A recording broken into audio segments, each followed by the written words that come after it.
willkommen zu diesem Video. Mein Name ist von MEDIABASE.at und heute möchte ich über Videomarketing sprechen, und zwar im Speziellen Videomarketing über YouTube.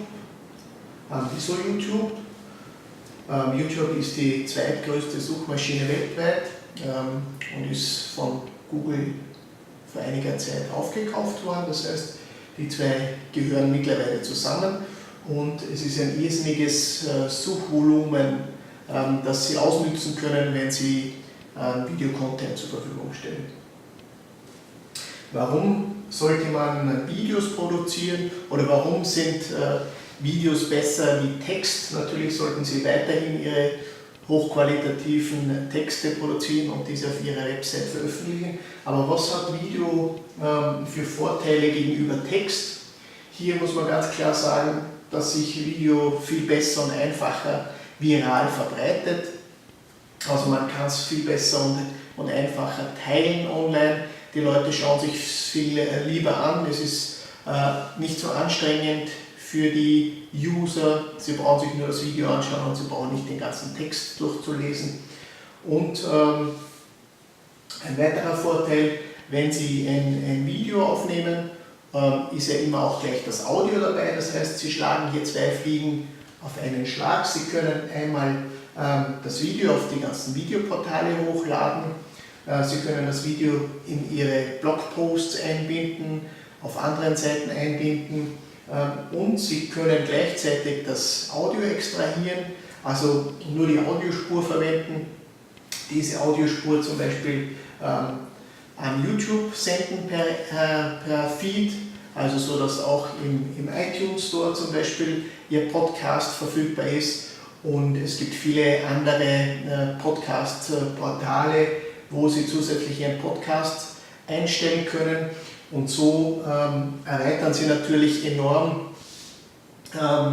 Ihr Publikum.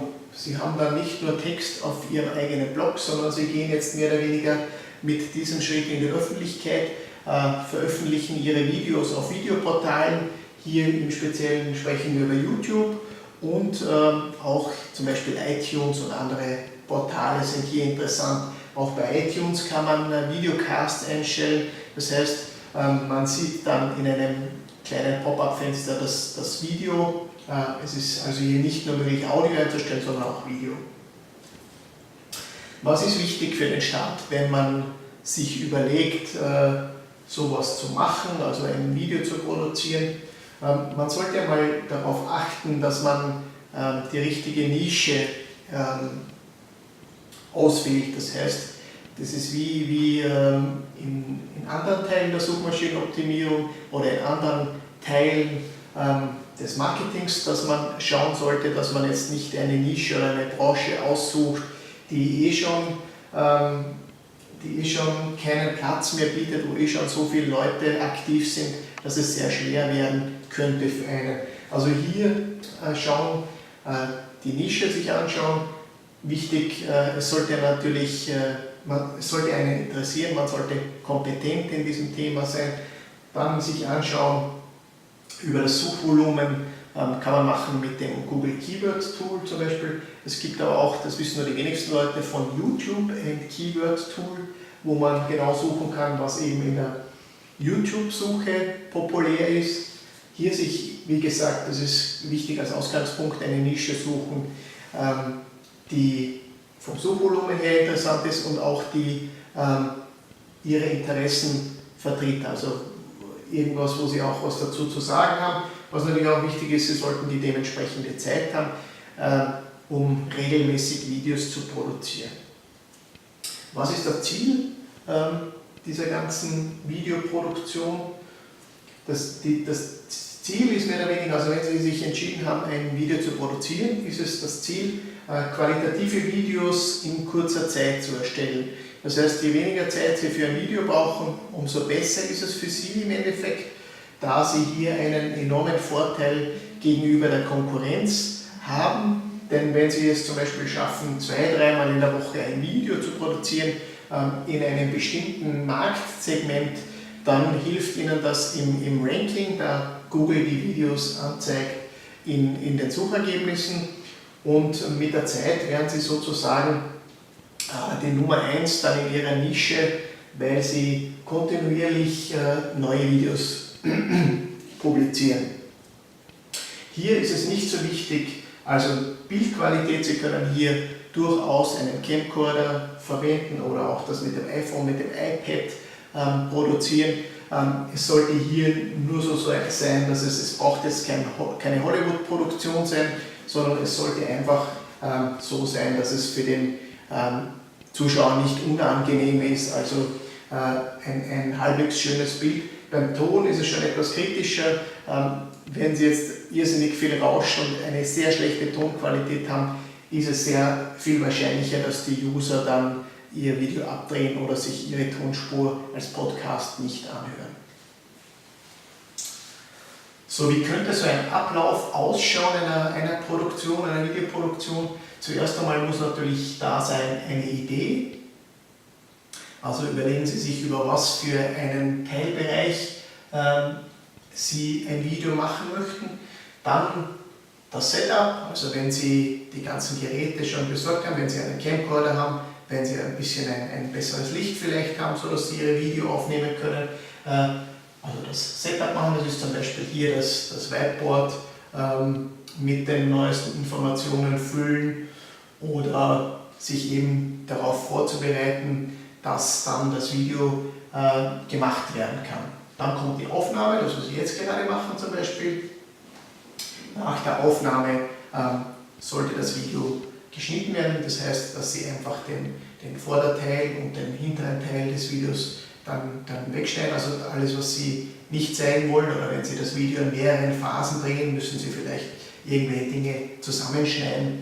Dann, wenn Sie möchten, können Sie natürlich ein Intro davor machen, Musik dazu geben, hier natürlich freie Wahl, aber nicht vergessen, dass das natürlich alles zeitintensiv ist und Sie davon abhält, mehr oder weniger in kurzer Zeit ein Video zu produzieren. Dann gibt es schon den nächsten Schritt, Upload. Da wir jetzt von YouTube sprechen, sagen wir laden es auf YouTube hoch. Also wenn Sie einen YouTube-Kanal haben, hier einfach ein Video hochladen, schon Title eingeben, Meta-Description, Tags eingeben und es kann schon hochgeladen werden hier. Dann, ich empfehle hier, das Video transkribieren zu lassen. Das heißt einfach, das Video abtippen zu lassen, alles was Sie hier sprechen, noch einmal in ein Textdokument zu füllen. Das heißt, Sie können das entweder selber abtippen oder es gibt genügend professionelle Dienstleister, die hier Transcriptions für relativ wenig Geld anbieten.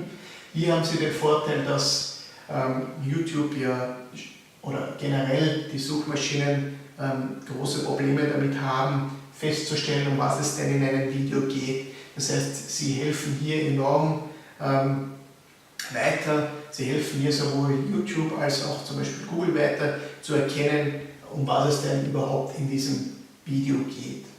Dann nächster Schritt, Blogpost auf der eigenen Website machen, hier auch das YouTube-Video einbinden, auch die Transcription dazugeben.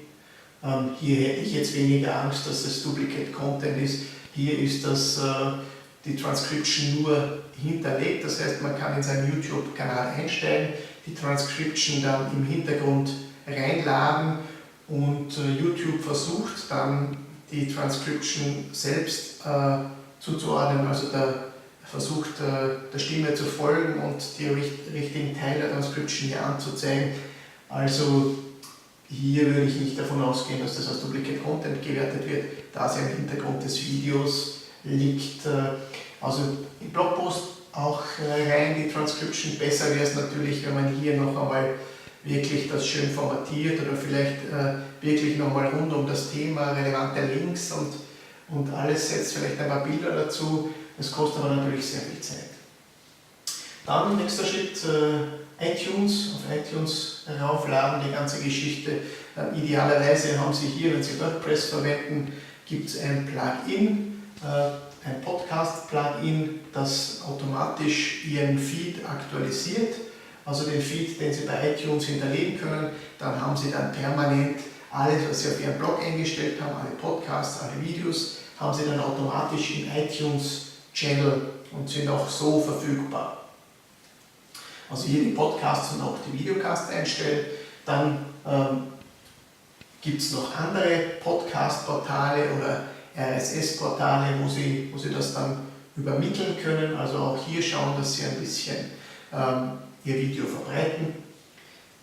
Es gibt auch noch eine Möglichkeit, es gibt verschiedene Dienstanbieter, wo Sie nur einmal das Video raufladen müssen und das wird dann automatisch verteilt an viele unterschiedliche Videoportale. Also hier ist es zum Beispiel so, dass man einmal das Video rauflädt und es wird automatisch an 15, 20 Videoportale verteilt und natürlich verbreitet. Das in der Suchmaschinenoptimierung ist recht kurzfristig, also man kann sehr kurzfristige Erfolge damit sehen. Wenn Sie jetzt irgendwas hier verbreiten, dann ist es meist so, dass 1, 2 Tage das Video sehr gut rankt, dann fällt es aber eigentlich meist wieder hinter die normalen Posts zurück. Dann natürlich auch ein wichtiger Punkt, wenn Sie Ihr Video, wenn Sie das alles gemacht haben, nochmal zurückgehen zu YouTube. Sie können auf YouTube das teilen, auf Twitter, auf Facebook. Das kann man auch so einstellen, dass das wenn ein Video aufgeladen wird, automatisch geteilt wird. Und hier auch wirklich versuchen, in YouTube aktiv zu sein, YouTube als soziales Netzwerk zu sehen, hier versuchen, möglichst viele Freunde und Abonnenten zu bekommen. Denn hier ist es so, alle Freunde und Abonnenten, die Sie haben, die bekommen automatisch eine Nachricht, wenn Sie ein neues Video aufgeladen haben. Und je höher diese Zahl steigt, umso interessanter ist es natürlich. Gut, dann YouTube-Grundoptimierung möchte ich noch kurz sprechen. Also das sollte man natürlich vorher machen, bevor man oder während des Uploads kann man das bei YouTube machen, einige Dinge davon, andere im Nachhinein. Wichtig natürlich, wenn man ein Video aufladet, ist es wie, wenn man zum Beispiel einen Blogpost schreibt, dass man einen schönen Titel schreibt, einen optimalen Titel schreibt. Ich würde euch hier empfehlen, gleich wie der Suchmaschinenoptimierung eigentlich so hingehend die Titel zu schreiben, dass das Keyword möglichst weit vorne ist. Meta-Description gibt es jetzt in dem Sinn nicht genauso, wie es in einem Blogpost ist. Also das heißt, es ist nicht beschränkt auf 140 Zeichen, sondern Sie können dort deutlich mehr schreiben. Hier wirklich versuchen, ein bisschen Informationen über das Video zu geben und auch ein bisschen eben relevante semantische Wörter einzubauen. Hier ist auch wichtig, dass Sie die URL Ihrer Website einbauen, auch wegen dem Backlink würde ich jetzt nicht wirklich sagen, natürlich kriegen Sie auch einen Backlink dann von YouTube, aber eher auch versuchen, die Leute auf ihre Seite zu bekommen.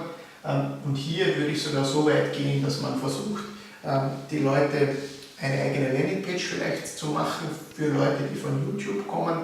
Das werden wir jetzt in Zukunft machen, um auch hier zu versuchen, dass die Leute ihr Newsletter abonnieren, aber auf ihrer eigenen Seite, weil Sie dürfen ja nicht vergessen, alles was Sie in YouTube machen, das ist ja so ähnlich wie im Prinzip so wie bei Facebook, es gehört Ihnen ja nichts. Das heißt, wenn Sie in YouTube es schaffen, irrsinnig viele Freunde und Follower zu gewinnen und YouTube sich dazu entscheidet, in einem Monat und in einer Woche, dass Sie Ihren Kanal stilllegen oder Sie sich plötzlich nicht mehr einloggen können, dann hätten Sie, wenn Sie es nicht geschickt gemacht haben oder wenn Sie immer alles in YouTube gelassen haben, alle Kontakte, alles was Sie sich hart erarbeitet haben, eigentlich verloren. Also hier versuchen die Leute auch auf ihre eigene Seite zu bringen und auch in ihre eigenen Kanäle hineinzubringen, eben dass sie zumindest die E-Mail-Adresse haben. Auch nicht uninteressant in dieser Description, also in der Beschreibung, versuchen Sie noch einmal Ihre Kontaktdaten reinzugeben. Sie können ja Ihren Twitter-Namen reingeben, damit die Leute Ihnen leicht folgen können, E-Mail-Adresse, falls jemand eine Frage hat. Dann, wie wir schon vorher gesagt haben, die Transcription kann man im Hintergrund, wenn man das Video bearbeitet, kann man hier die Transcription noch einmal einfügen für das Video. Hier ist es so, dass es eigentlich im Moment nur für englische Videos zur Verfügung steht. Wir haben es getestet mit deutscher Transcription. Es funktioniert relativ gut. Oft passt es nicht zusammen, der Text und was gesprochen wird, aber das ist nicht immer sichtbar unten. Übrigens ist das dieses CC, wenn man das sieht in einem YouTube-Video, ist das diese Transcription-Geschichte. Also hier die Transcription im Video hinterlegen, wenn man schon eine Transcription hat, und dann natürlich im nächsten Schritt, wenn man schon viele Freunde hat und viele Abos hat, wird das natürlich automatisch geteilt. Also darauf schauen, dass man hier permanent Freunde und Abonnenten auch in YouTube aufbaut, Freundschaften schließt, vielleicht mit anderen Kanälen, mit relevanten Kanälen, mit verwandten Kanälen, sich vielleicht hier zusammentut, vielleicht auf anderen Kanälen einmal eben einen Kommentar hinterlässt, sodass dieser Betreiber des anderen Kanals auch mal zu Ihnen kommt und sich anschaut, was Sie so machen. Vielleicht ergeben sich hier interessante Kooperationen. Also wie gesagt, Freunde, Abos einbinden in irgendwelche Posts ist auch interessant, also zumindest einmal auf Ihrer eigenen Seite den YouTube einzubinden. Und natürlich geht es hier auch darum, je öfter Ihr Video auf irgendwelchen Seiten eingebunden ist, je mehr Views Sie haben, umso mehr Abonnenten, umso mehr Freunde, umso wichtiger. Das ist natürlich ein Ranking-Kriterium, wenn man es so nimmt. Also das im Auge behalten, dass es wichtig ist, dass hier was passiert im YouTube-Kanal. Je mehr passiert, umso stärker wird Ihr Video ranken. Gut, das war mal der erste Teil, das ist sehr, sehr grundlegend. Ich möchte in Zukunft vielleicht hier noch 4, 5 Videos machen über YouTube, da es ja doch der gesamte Bereich Videomarketing relativ stark gekommen ist und auch gut funktioniert in Sachen, dass man einen besseren Draht zu den Kunden bekommt und dass man auch im Ranking ein bisschen was tun kann. Darum möchte ich noch ein paar Folgen machen, wo ich wirklich Tricks zeige, was man so wirklich im YouTube-Kanal selber machen kann, um mehr Freunde und mehr Kontakte zu kriegen, um eine bessere Sichtbarkeit zu bekommen. Also wird es hier noch ein paar Videos über YouTube oder generell über das Videomarketing geben. Und alles klar. Wenn es Fragen gibt, einfach ein Mail an seo@mediabase.at oder einen Kommentar unter dem Video hinterlassen. Und dann sehen wir uns nächste Woche. Danke, bis dann. Tschüss.